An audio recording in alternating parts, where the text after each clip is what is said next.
Hello guys, welcome back to my channel edutainment and मैं हूं स्मिता सिंह, आपकी educator for code 55 human resource management and labour welfare and we are preparing for NTUGC net JRF 2022 and we are talking about industrial relations. So unit 5 कर रहे हैं हम। Unit 5 से हमने अभी इनिशियली हमने आई थिंक 2 3 या 4 I think I guess 4 sessions हमने अभी तक किए हुए लिए हैं। सो यूनिट 5 से इंडस्ट्रियल रिलेशन से क्या क्या आपको पढ़ना है, क्या क्या कंटेंट्स आपको पढ़ने हैं, टॉपिक्स क्या पढ़ने हैं आपको। सो प्रीवियस सेशंस में हमने बात की थी इवोल्यूशन ऑफ इंडस्ट्रियल रिलेशंस की बात की थी, राइट। इंडस्ट्रियल डिस्प्यूट की बात की, अभी हम कर रहे हैं एंड करने वाले भी हैं, राइट। सो लास्ट सेशन हमारे जो हमने लास्ट सेशन लिया था वो हमने आई थिंक 3 4 क्लासेस मैंने ली हैं इंडस्ट्रियल रिलेशन से ही, यूनिट 5 से ही। सो अगर आपने उन सेशंस को नहीं देखा है तो you can go through the channel and you can watch them as well, right. So ये सारे जो टॉपिक्स आपको स्क्रीन पर दिख रहे हैं ये सारे हमने लास्ट सेशंस में किए हुए हैं। as I said that अगर आपने देखा नहीं है then you can go through the channel, you can watch all these videos।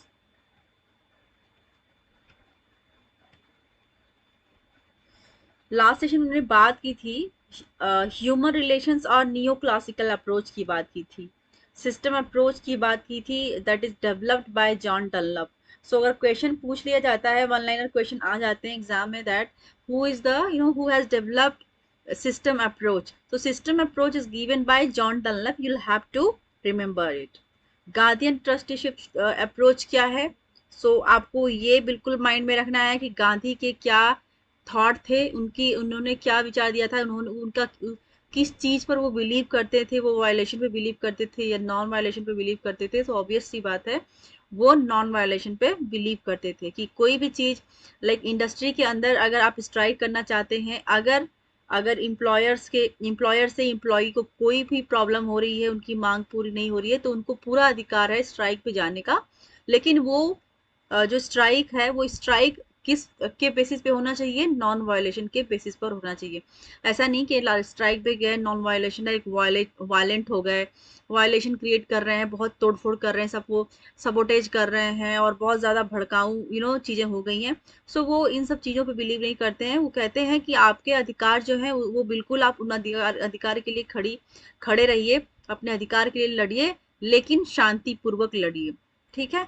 उनके ये विचार थे। तो ट्रस्टीशिप थ्योरी में, गांधी के ट्रस्टीशिप अप्रोच में आपको यही देखने को मिलेगा। तो then you have to remember this also. Stages in evolution of industry. तो मैंने लास्ट सेशन में पढ़ाया था कि क्या क्या स्टेजेस हैं। स्टेजेस में मैंने बताया था कि प्रिमिटिव स्टेज है, अग्र अग्रारियन इकोनॉमी स्टेज है, हैंडीक्राफ्ट स्टेज है, गिल्ड सिस्टम अप्रोच है, सिस्टम है, पुटिंग आउट डोमेस्टिक सिस्टम है एंड इंडस्ट्रियल रिवॉल्यूशन है। ये सारे टॉपिक हमने लास्ट सेशन में किया हुआ था। आज का जो हमारा जो टॉपिक होगा, लास्ट सेशन में हमने रोल ऑफ मैनेजमेंट थिंकर्स की भी बात की थी कि मैनेजमेंट थिंकर्स में क्या रोल है ऑथर्स के, उन पे भी बात की थी हमने। तो रॉबर्ट ओवन की बात की थी हमने। मैनेजमेंट थिंकर के में कौन कौन आते हैं? तो रॉबर्ट ओवन आते हैं, चार्ल्स बैबेज आते हैं, डेनियल सी मैकलम आते हैं एंड जॉन डनलप आते हैं। इंडस्ट्रियल डिस्प्यूट्स क्या है, इन पे हमें बात करनी थी। आज का हमारा जो टॉपिक होगा, इस सेशन का पहला टॉपिक हमारा होगा इंडस्ट्रियल डिस्प्यूट्स। क्या है इंडस्ट्रियल डिस्प्यूट्स? और इसके अंदर आपको देखने को मिलेगा सब टॉपिक कि फैक्टम ऑफ डिस्प्यूट क्या है, पार्टीज टू डिस्प्यूट क्या है, सब्जेक्ट मैटर टू डिस्प्यूट क्या है एंड इंडस्ट्री क्या है। आपको ये पढ़ना है इस सेशन में, राइट। सबसे पहले बात करेंगे कि ये जो इंडस्ट्रियल डिस्प्यूट है वो किस सेक्शन में आता है। क्वेश्चन पूछ लिया जाता है, आपको मैच करने वाले क्वेश्चन आ जाते हैं, ऑप्शंस 4 दे दिए जाते हैं। तो इंडस्ट्रियल डिस्प्यूट का क्या सेक्शन है आपको मैच करने को दे सकता है। उसके साथ साथ 3 4 और भी डाल देंगे जिसमें आपको मैच करना होगा। तो सबसे पहले, क्योंकि अभी हम बात करें इंडस्ट्रियल डिस्प्यूट की, तो हम यहीं पर बात करेंगे। फिलहाल हम इसी को समझेंगे, इसी को याद रखेंगे, इसी को अपने माइंड में रखेंगे कि जो इंडस्ट्रियल डिस्प्यूट है वो सेक्शन 2K के अंदर आता है, राइट। इंडस्ट्रियल डिस्प्यूट एक्ट 1947 के तहत सेक्शन 2 के अंदर आता है। तो जब भी आपको क्वेश्चन मिले मैच करने वाला, अगर आपको सिर्फ एक याद है इंडस्ट्रियल डिस्प्यूट किस में आता है, दैट कम्स अंडर सेक्शन 2 के। तो अगर क्या होता है मोस्ट ऑफ द टाइम कि क्वेश्चन आप सॉल्व करने जा रहे हैं, आपको बिल्कुल क्वेश्चन नहीं आ रहा है, लेकिन आप की पॉइंट को पकड़ने की कोशिश करेंगे। आप देखेंगे कि उसमें क्या पता आपको कोई एक आता हो, जैसे लाइक मैच वाले क्वेश्चन आते हैं, तो मैच वाले क्वेश्चन में मे बी आपको एक अगर आ गया तो हो सकता है कि आप 100% क्वेश्चन को सॉल्व कर लें। कभी कभी क्या होता है कि एक तो आ गया लेकिन बाकी 3 में आप बहुत कंफ्यूज हो रहे हैं, तो उसके लिए क्या होता है कि कम से कम आपको 2 आना चाहिए। अगर 2 आता है तो आप समझ लीजिए क्वेश्चन को सॉल्व कर लिए हैं, right. So most of the time क्या होता है कि एक आपने किया, बाकी के 3 को एलिमिनेट करके कोशिश की और आपने क्वेश्चन को सॉल्व कर लिया। तो अगर एक भी आता है तो आपके पास पूरी होप होती है कि आप क्वेश्चन को सही सॉल्व कर सकते हैं। सो हमेशा जब भी आप एग्जाम में होंगे, पैनिक नहीं होना है। कितना भी डिफिकल्ट क्वेश्चन आ जाए, कैसा भी क्वेश्चन आया, ऐसा क्वेश्चन आ जाए जो कि आपने कभी देखा ना हो, पढ़ा ना हो, आपको लगे कि सिलेबस में था ही नहीं, ऐसा भी अगर आपको लगे, तभी भी आप परेशान नहीं होना है आपको। तभी भी आप पैनिक नहीं होंगे। आप उस क्वेश्चन को एक नहीं 2 बार पढ़ेंगे, कम से कम 2 बार पढ़ेंगे उसको, और उसके कोई की पॉइंट को पकड़ने की कोशिश करेंगे, राइट। सो इस तरह से क्वेश्चन को सॉल्व किया जाता है एग्जाम में। So first of all will start with the theory part. The industrial dispute क्या है हम देखेंगे। The term industrial dispute is defined by section 2 of the Industrial Dispute Act 1947 as any disputes or differences between employers and employers, or between employers and workmen, और between workman and workman. So dispute कहाँ कहाँ पर होता है, किन किन के बीच में हो सकता है। उन्होंने सबसे पहले बोला कि जो इंडस्ट्रियल डिस्प्यूट 1947 है, उस वो किस सेक्शन में आता है, दैट कम्स अंडर सेक्शन 2 के। और किन किन के बीच में डिस्प्यूट्स हो सकते हैं, तो first of all employer employer के बीच में हो सकता है, लाइक कॉम्पिटिटर। आपने सुना होगा कि कॉम्पिटिटर है ये, राइट। मार्केट में कॉम्पिटिटर कौन है, लाइक जियो का कॉम्पिटिटर कौन है, टाटा का कॉम्पिटिटर, कॉम्पिटिटर कौन है। तो इनके कॉम्पिटिटर कौन है, कि कौन सिमिलर ब्रांड के में आपसे अच्छा कर रहा है, या फिर आपके साथ चल रहा है, या फिर आपको पीछे छोड़ने वाला है। वो पीछे तो था लेकिन अभी वो आगे बढ़ने वाला है। तो एम्प्लॉयर और एम्प्लॉयर्स के बीच में dispute, difference between employers and employers हो सकता है, ठीक है। क्योंकि वो क्या टेक्निक फॉलो कर रहे हैं, क्या स्ट्रेटेजीज फॉलो कर रहे हैं, क्या मार्केट सिनेरियो है, तो उन चीजों को लेकर के मार्केट लाइक दो एम्प्लॉयर्स के बीच में, दो इंडस्ट्रीज के बीच में डिफरेंस हो सकता है, डिस्प्यूट हो सकता है। And between employers and workman, तो एम्प्लॉयर एंड वर्कमैन के बीच में तो होता ही है। आप देखते हैं कि कभी भी कोई ऑर्गेनाइजेशन में आपने देखा होगा कि वर्कमैन अपने एम्प्लॉयर से हमेशा हर चीज के लिए खुश नहीं होते, मोस्ट ऑफ द टाइम वो नाराज ही होते हैं। मोस्ट ऑफ द टाइम आपने ये सब देखा होगा, राइट। सो कभी उनको लगेगा कि रिसोर्सेज प्रोवाइड नहीं कर रहे हैं, काम ज्यादा ले रहे हैं, या फिर माहौल अच्छा नहीं है, इन्वायरमेंट अच्छा नहीं क्रिएट करते, पॉलिसीज अच्छी नहीं है, सैलरी अच्छी नहीं दे रहे, तो उनके पास बहुत सारे रीजंस होते हैं। या वर्कमैन को जो वर्कमैन काम कर रहे होते हैं इंडस्ट्री के अंदर, उनको अपने एम्प्लॉयर से बहुत सारी शिकायतें होती हैं मोस्ट ऑफ द टाइम। कभी कभी जेन्यून भी होती है, कभी कभी होता है कि ठीक है वो अपने हिसाब से सोच रहे हैं, अपने इंडिविजुअली सोच रहे हैं, अपने इंडिविजुअल नीड्स के बेसिस पे सोच रहे हैं, तो वो भी होता है। थर्ड क्या होता है, वर्कमैन एंड वर्कमैन, जो वर्कर्स काम कर रहे हैं ऑर्गेनाइजेशन के अंदर, उनके खुद आपस में ही उनके डिस्प्यूट होते हैं, वो आपस में ही एक दूसरे से सहमत नहीं होते हैं। चाहे तो वो इंटरनल ग्रुप के बीच की बात कर लें डिस्प्यूट, या फिर इंटर ग्रुप की बात कर लें, दो ग्रुप्स में डिस्प्यूट की बात कर लें, या फिर ग्रुप के अंदर अब खुद के जो आपस के मेंबर होते हैं, टीम मेंबर होते हैं, उनमें ही डिस्प्यूट देखने को मिलता है आपको। तो आपने देखा कि डिस्प्यूट कितने तरह के होते हैं, 3 तरह के होते हैं। एम्प्लॉयर के बीच में, एम्प्लॉयर वर्कमैन के बीच में, एम्प्लॉयर वर्कमैन मतलब एम्प्लॉयर एंड एम्प्लॉयज के बीच में, और एम्प्लॉयज के बीच में। तो इस तरह से इस तरह के डिस्प्यूट आपको इंडस्ट्री में देखने को मिलता है, right. The definition of industrial dispute as per section 2K of the Industrial Dispute Act 1947 given in the para above would be divided into 4 parts। जो आपने अभी समझा ऊपर, हमने जो मैंने आपको समझाया कि डिस्प्यूट किन किन के बीच में होता है, उनको कितने पैरा में आप डिवाइड कर सकते हैं, and they are divided into 4 parts. The parts are, first देखेंगे फैक्टम ऑफ डिस्प्यूट, सेकंड देखेंगे fact parties to dispute, third देखेंगे subject matter to dispute, and fourth देखेंगे इंडस्ट्री। तो इनको हम एक एक करके देखते हैं, समझते हैं, समझने की कोशिश करेंगे कि क्या एग्जैक्टली है फैक्टम ऑफ डिस्प्यूट के अंदर क्या है, हम देखेंगे। Denotes the fact of existence of dispute, that the dispute or difference or disagreement must be something fairly definite and of real substance, not a mere personal quarrel, and should not be existing only in the minds of the parties. Further, the term connotes a real and substantial difference having some elements of persistency and likely to endanger the industrial peace of the community if not resolved. तो देखेंगे क्या कहना कि कहने की कोशिश क्या कर रहे हैं। फैक्टम ऑफ डिस्प्यूट के अंदर क्या आपने देखा, denotes the fact of existence of dispute. वो क्या कह रहे हैं कि जो फैक्ट होता है, लाइक जो डिस्प्यूट का जो डिस्प्यूट होता है ना, वो उस फैक्ट को देखते हैं। ऐसा नहीं कि हवा में बात कर रहे हैं कि डिस्प्यूट है इंडस्ट्री के अंदर, बट एग्जैक्टली पता ही नहीं है कि डिस्प्यूट है क्या है, तो है भी कि नहीं है, कि सिर्फ बस ऐसे ही हवा में बात हो रही है। तो क्या होता है कि फैक्टम ऑफ डिस्प्यूट पे फैक्ट्स के बेसिस से बात करते हैं कि एग्जैक्टली फैक्ट्स क्या है, किसकी वजह से डिस्प्यूट अराइज हो रहा है ऑर्गेनाइजेशन के अंदर। तो उन चीज को डिनोट करते हैं, उन चीज को दर्शाते हैं कि फैक्ट क्या है, एग्जिस्टेंस क्या है। ठीक है, वो एग्जिस्टेंस है भी कि नहीं है, डिस्प्यूट की एग्जिस्टेंस है भी कि नहीं है, वो डिनोट करते हैं यहाँ पर फैक्टम ऑफ डिस्प्यूट के अंदर।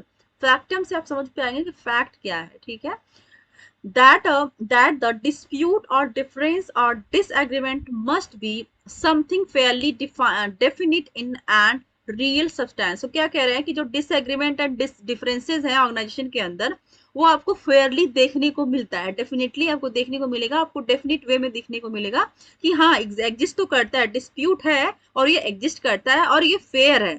ये जो डिस्प्यूट अराइज हुआ है ये फेयरली अराइज हुआ है, ये होना चाहिए और इस पे बात होनी चाहिए, ये मुद्दा है डिस्प्यूट का, इस पे बात करते हैं, इस चीज को डिनोट करते हैं। That is the factual thing, you know, you can see, not a mere personal quarrel and should not be existing only in the minds of the parties। so क्या कह रहे हैं कि उसको फैक्चुअल होना चाहिए, जो सब्सटेंस है वो फैक्चुअल होना चाहिए, ना कि वो जो क्वेरल है वो सिर्फ माइंड में चल रहा हो कि एम्प्लॉइज ने अपने मन में ठान लिया कि ठीक है ये प्रॉब्लम है तो बस प्रॉब्लम है, उन्होंने मन में सोच लिया कि ये चीज अच्छी है तो अच्छी है, ये चीज बुरी है तो बुरी है। मन में वो चीज नहीं होनी चाहिए, चीजें फैक्चुअल होनी चाहिए, फैक्ट में होनी चाहिए। ठीक है, सो पार्टीज के बीच में होनी चाहिए, ना कि पार्टीज के माइंड में होना चाहिए, वो चीजें रियल में दिखनी चाहिए, डेफिनिट होनी चाहिए। Further, the term connotes a real and substantial difference having some element of persistency and likely to endanger the industrial peace of the community if not resolved। so ये जो चीजें हैं, लाइक जो फैक्चुअल डिस्प्यूट्स अराइज होते हैं organisation के अंदर, अगर इनको रिजॉल्व ना किया जाए टाइम पे, टाइम रहते या फिर time under the time, with in the time, अगर उनको रिजॉल्व ना किया जाए तो ये चीजें बहुत ही डेंजर रूप धारण कर लेती हैं, बहुत ही डेंजर रूप ले लेती हैं। तो इनका निवारण करना, इनको रिजॉल्व करना बहुत जरूरी हो जाता है। This is the factum of dispute, जहां पर चीजें फैक्चुअल देखने को मिलती है, वो चीज आपको रियल में देखने को मिलती है, ना कि सिर्फ माइंड में होती है पार्टीज के बीच में, ना कि वो सिर्फ एज अ क्वेरल होती है, बल्कि वो डिस्प्यूट होती है और डिस्प्यूट को ही रिजॉल्व करना बहुत इंपॉर्टेंट एंड जरूरी हो जाता है, क्योंकि अगर वो रिजॉल्व नहीं किया जाएगा तो बहुत ही डेंजरस रूप ले सकती हैं वो प्रॉब्लम्स, वो डिस्प्यूट्स। दूसरा देख रहे हैं parties to dispute. This identify the following parties. क्या क्या है, ए एम्प्लॉयर्स एंड एम्प्लॉयर्स, जो कि आपने इनिशियली जब आप देखने आ रहे, क्योंकि आपने जब यू नो इंडस्ट्रियल डिस्प्यूट के बारे में आपने जब हमने पढ़ा ऊपर के पैरा में, ऊपर की स्लाइड जो लास्ट स्लाइड गई है, उस स्लाइड में हमने क्या देखा था कि जो डिस्प्यूट है किस तरह से हो सकता है, एम्प्लॉयर्स के बीच में हो सकता है, एम्प्लॉयज के बीच में हो सकता है, एंड वर्कमैन के बीच में हो सकता है, मतलब जो वर्कर्स हैं उनके बीच में भी हो सकता है। This is a parties to dispute. Third देखेंगे सब्जेक्ट मैटर टू डिस्प्यूट। क्या सब्जेक्ट मैटर होते हैं डिस्प्यूट के, वो भी देखने को मिलेगा आपको क्योंकि आपके पास जो डिस्प्यूट है आपको पता चल गया कि डिस्प्यूट होता है, लेकिन आपका एक कॉन्सेप्ट क्लियर होना चाहिए कि डिस्प्यूट किस किस फॉर्म में होते हैं। तो ये इन ऑप्शंस के थ्रू हमें समझाने की कोशिश कर रहे हैं। The subject matter of an industrial dispute must be specific, i.e., which affects the relationship of employers and workers. The term of employment and conditions of labor are included under the term industrial dispute। क्या कह रहे हैं, the subject matter of an industrial dispute must be specified. तो जो industry के अंदर जो dispute arise हुआ है वो आइडेंटिफाई होना चाहिए, राइट आपको पता होना चाहिए कि डिस्प्यूट किस तरह का है, सपोज अगर किसी भी पर्सन को मतलब अपने एम्प्लॉयर से प्रॉब्लम है, सपोज उसको प्रॉब्लम है सैलरी को लेकर के, तो वो पता होना चाहिए कि उसको सैलरी के लिए, या तो अगर सैलरी के लिए उसको कोई प्रॉब्लम नहीं है अपने ऑर्गेनाइजेशन से या फिर अपने एम्प्लॉयर से, तो हो सकता है कि जो उसका एनवायरनमेंट है, विद इन द एनवायरनमेंट उसको कोई चीजें अच्छी नहीं लगती हैं, कल्चर अच्छा नहीं लग रहा है, तो वो भी हो सकता है डिस्प्यूट का मैटर। या तो नो, जो जिस पार्टी में वो काम कर रहे हैं, जिस टीम में वो है, वो टीम उन में वो एडजस्ट नहीं हो पा रहे, उनकी जो कहते हैं कि जो आइडियोलॉजी है उस टीम की, उस आइडियोलॉजी पे वो फिट नहीं हो पा रहे हैं, उनको नहीं लगता है कि ये चीज ठीक है, इस तरीके से करना चाहिए। तो डिस्प्यूट किसी भी तरीके का होना चाहिए, और that dispute should be identified कि exactly what is the dispute, dispute है क्या, क्या है डिस्प्यूट और क्यों है, why this dispute is has been arise. So आपको पता होना चाहिए, तो दैट शुड बी आइडेंटिफाइड, ये कह रहे हैं यहाँ पर। The term of employment and conditions of labor are included under the term industrial dispute. Fourth देखेंगे इंडस्ट्री, इंडस्ट्री में क्या देख रहे हैं, the adjective industrial relates the dispute to an industry as defined in section 2J of Industrial Disputes Act 9 Industrial Dispute Act. So industry को किस में किस सेक्शन में डाला गया है, that is you know that is identified in the section 2J, जहां पर आपने इंडस्ट्रियल डिस्प्यूट को देखा कि वो 2K में है, whereas industry is in section 2J। तो ये क्वेश्चन जैसे मैंने बोला था ना कि आपके पास क्वेश्चन बन के आ जाता है, और आया हुआ भी है पिछले ईयर्स में, और आ भी सकता है नए तरीके से क्वेश्चन की फॉर्मेशन। क्वेश्चन वही होते हैं, फॉर्मेशन थोड़ा सा चेंज कर देते हैं, कभी कभी तो सेम क्वेश्चन को रिपीट करते हैं, कभी कभी उन क्वेश्चन के बेसिस पे नए क्वेश्चन का फॉर्मेशन करते हैं, यही होता ही है, राइट। सो अभी क्या देखने को मिला आपको कि आपको डिफरेंस पता होना चाहिए कि industrial dispute act 1947 comes under section 2K, whereas industry की जब सिर्फ बात की जाएगी तो वहां पे इंडस्ट्रियल डिस्प्यूट की बात की गई थी जो कि सेक्शन 2K में आता है, वेयर एज इंडस्ट्री की जब यहाँ सिर्फ बात की जाएगी तो industry comes under section 2J। आपको ये बात पता होना चाहिए, 2K 2J क्या है ये आपको पता होना चाहिए। जैसे आपने ऊपर देखा कि डिस्प्यूट किस तरह का है वो आइडेंटिफाई होना चाहिए, उसी तरह से एग्जाम के पर्सपेक्टिव से आपको प्रिपेयर्ड रहना है कि ये सेक्शंस क्या हैं, और सेक्शंस इंडस्ट्रियल डिस्प्यूट के क्या सेक्शन, किस सेक्शन में के अंदर आता है, इंडस्ट्री किस सेक्शन के अंदर आता है, ये आपको चीजें क्लियर पता होना चाहिए, राइट। ये चारों हमने देख लिया, आई होप आपको समझ में आया होगा। अगर आपको कहीं भी कोई भी डाउट हो, नहीं समझ में आता हो जो मैं पढ़ाती हूँ, तो आप मुझे कमेंट सेक्शन में कमेंट करके बता सकते हैं, I will work on that, I will make another session for the particular topic if you are not understanding the particular topic, otherwise I will go ahead, right. क्योंकि मैं अपनी तरफ से कोशिश करती हूँ कि मैं आपको अच्छा पढ़ाऊँ और बहुत अच्छे तरीके से पढ़ाऊँ ताकि आपको समझ में आए, और आपके लिए वो हेल्पफुल रहे आपके एग्जाम, क्योंकि हम यहाँ पर अगर एक दूसरे से मिल रहे हैं, इंटरेक्ट कर रहे हैं, तो सिर्फ इसका मोटो सिर्फ और सिर्फ एक है, कोई और नहीं मोटो है, सिर्फ एक मोटो है, दैट इज कि एग्जाम को क्रैक करना है, राइट। सो अगर मेरे पढ़ाने से आपको कोई बेनिफिट नहीं हो रहा है तो मेरे पढ़ाने का कोई फायदा नहीं है। सो मैं मेहनत कर रही हूँ, तो मेरा लाइक जो मेहनत करने के पीछे जो मेरा कॉन्सेप्ट है यही है कि आपको मेरी पढ़ाई से, जो मैं पढ़ा रही हूँ आपको मेरे पढ़ाने से बेनिफिट मिले।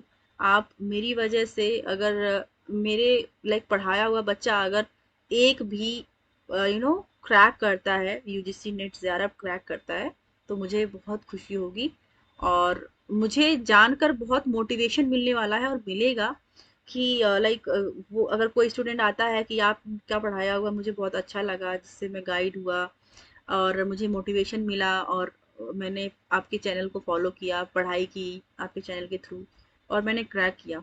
अगर ये जानने के इतना अगर मैं जानती हूँ तो मेरे लिए उससे अच्छा मोमेंट दुनिया का कोई, मतलब कहते हैं ना कि एक टीचर के लिए उससे बेस्ट मोमेंट कोई हो ही नहीं सकता जब उसका स्टूडेंट उसकी तारीफ करे, स्पेशली उसके ये जो स्टाइल है टीचिंग की उसकी। तो मैं ये नहीं कह रही हूँ कि मैं बहुत अच्छा पढ़ाती हूँ, बट कोशिश कर रही हूँ कि मैं अच्छा पढ़ाऊँ आपको। तो आप मुझे अपने कमेंट्स दे सकते हैं, जिसका मुझे बेसब्री से इंतजार रहता है कि अगर वो कमेंट अगर बुरे हैं तो भी मुझे बुरा नहीं लगने वाला है, क्योंकि मुझे उससे एक सीख मिलेगी, और I try to do my best. और मैं हमेशा कोशिश करती हूँ कि मैं बेस्ट ही करूँ, बट स्टिल मैं और अच्छा करने की कोशिश करूंगी, इसको इम्प्रूव करने की कोशिश करूंगी। अगर आपको लगता है कि मैं अच्छा पढ़ाती हूँ, कंटेंट्स अच्छे लेकर के आती हूँ, और पीपीटी स्टाइल अच्छी है, सब कुछ अच्छा है, तो मेरे लिए मोटिवेशन का काम करेगा। मैं उसको और अच्छे से लेकर के आऊंगी आपके सामने, राइट। सो नेक्स्ट टॉपिक देखेंगे, सेवेरिटी ऑफ इंडस्ट्रियल डिस्प्यूट क्या है industrial dispute of severity, severity of industrial dispute क्या है, हम देखेंगे। It is self-evident that industrial disputes and industrial unrest are symptoms of a lack of cooperative spirit and of harmonious relations in industry. So severity of industrial dispute को किस तरीके से आपको आपको यहाँ पर समझना क्या है, समझना ये है कि जो सेवेरिटी है, न्यूनता न्यूनता कहते हैं कि कमी जो किसी चीज की होनी है, so it is self-evident that industrial dispute and industrial unrest are symptom of a lack of cooperative spirit and harmonious relationship in industry. तो जो इंडस्ट्रियल डिस्प्यूट होता क्यों है, सबसे पहले आप जानेंगे वो इसलिए होता है कि कहीं ना कहीं एकजुटता में प्रॉब्लम हो रही है। जो टीम मेंबर्स हैं, जो इम्प्लॉइज हैं विद इन दी ऑर्गेनाइजेशन, वो एकजुट होकर के काम नहीं कर रहे हैं, उनके हारमोनियस नहीं है, वो एकजुट होकर के काम नहीं कर रहे हैं, कहीं ना कहीं वो लैक है, वो एक दूसरे को कोऑपरेट नहीं कर रहे हैं, there is a lack of cooperation. तो that is why there is a unrest in the industry. Unrest से ही तो डिस्प्यूट अराइज होता है, जब अनरेस्ट होगा तो डिस्प्यूट होगा। अनरेस्ट क्यों है, क्योंकि वहां पे लैक ऑफ कोऑपरेशन है, हार्मोनियस रिलेशनशिप में लैक है, that is why there is a industrial dispute. The manifestation of these symptoms causes stoppage of work, of disruption of production, and all consequential evils. So अगर जब जब harmonious relationship नहीं होगा within the organisation, lack of cooperation होगा employees के बीच में, तो ऑब्वियस सी बात है वहां पे काम ऑटोमेटिकली आपका रुक जाएगा, क्योंकि जब जहां पे डिस्प्यूट राइज हो गया, lack of cooperation, lack of you can so harmonious relationship, तो वहीं पर काम रुक जाएगा, क्योंकि लोगों के बीच कॉन्फ्लिक्ट होगा, तो वो कहाँ से काम कहाँ कर रहे हैं, काम करेंगे नहीं, प्रोडक्टिविटी होगी नहीं, काम रुक जाएगा। तो वो सारी चीजें फिर उसके जो परिणाम निकल के आते हैं वो बहुत ही बुरे निकल के आते हैं, और वही इंडस्ट्री के डिस्प्यूट के रूप में आपको देखने को मिलता है। तो continued and prolonged industrial unrest also has serious consequences employees conceive as also for economy at large. So क्या होता है कि जो उसका कॉन्सिक्वेंसेस है, जो उसका परिणाम क्या निकल के आता है, अगर यही चीजें लॉन्ग टर्म तक चलती रही तो उसका परिणाम ये निकल के आता है कि ऑर्गेनाइजेशन में काम का स्टॉपेज हो जाता है, काम नहीं होता है, प्रोडक्शन नहीं होता है, आउटपुट नहीं निकल के आएगा। तो जो जब इम्प्लॉयर प्रॉफिट गेन नहीं कर रहा है या फिर अर्निंग नहीं कर पा रहा है, जो उसकी अर्निंग थी वो स्टॉप हो गई है, तो वहीं पर इम्प्लॉइज काम कर रहे हैं ऑर्गेनाइजेशन के अंदर, उनके सैलरी में भी वो इफेक्ट पड़ेगा। इकोनॉमी इकोनॉमी वाइज इम्प्लॉयर अगर सफर करेंगे तो इम्प्लॉयज भी सफर करेंगे, राइट। तो ये सारी चीजें राइज होकर के आती हैं कि ये चीजें जो डिस्प्यूट्स हैं वो किसी के लिए अच्छी नहीं है, ना तो इंडस्ट्री के लिए, ना ही तो इंडिविजुअल पीपल के लिए, इंडिविजुअल पर्सन के लिए। So workman and employer, for both of them disputes are very dangerous. Forms of disputes क्या है, डिस्प्यूट्स के फॉर्म सबसे पहले तो समझेंगे कि जो डिस्प्यूट की फॉर्म है, हम देखते हैं कि डिस्प्यूट एक स्ट्राइक के रूप में हमें देखने को मिलता है। वो स्ट्राइक भी कई प्रकार के होते हैं, आपको देखने को मिलेगा। कभी कभी क्वेश्चन बन जाता है कि आपको सपोज 4-5 स्ट्राइक हैं, तो ये स्ट्राइक के क्या मतलब है, आपको उसके सामने उसके एक्सप्लेनेशन दे देते हैं, और एक तरफ स्ट्राइक्स के नेम और एक तरफ एक्सप्लेनेशन दे दिया जाता है स्ट्राइक्स का। लेकिन उनको सीक्वेंस में नहीं, हॉच पॉच करके दे दिया जाता है, मतलब ऊपर नीचे ऐसे करके दे दिया जाता है। लाइक सपोज का 1 का 4 कर दिया, 2 का 1 कर दिया, 3 का 2 कर दिया, इस तरह से करके दे देते हैं, आपको मैच करना होता है, राइट। तो स्ट्राइक क्या है और स्ट्राइक के प्रकार क्या है, क्या मेनली स्ट्राइक, कौन सी स्ट्राइक किस लिए जानी जाती है, ये आपको पता होना चाहिए। आगे आप सेशन में पढ़ेंगे। फिलहाल हम फॉर्म्स ऑफ स्ट्राइक पढ़ रहे हैं, और स्ट्राइक किस तरह की होती है और किस वजह से होती है आपको देखने को मिलेगा यहाँ पर। Yes, so forms of dispute जो है, स्ट्राइक है, स्ट्राइक के अंदर देखेंगे इकोनॉमिक स्ट्राइक है, सिंपैथेटिक स्ट्राइक है, जनरल स्ट्राइक है, just a second, stay in strike है, एंड स्लो डाउन स्ट्राइक है। ये सारे स्ट्राइक हम पढ़ेंगे नेक्स्ट सेशन में। तब तक के लिए कीप वॉचिंग मी, एंड धन्यवाद। Thank you so much for watching me, thank you very much.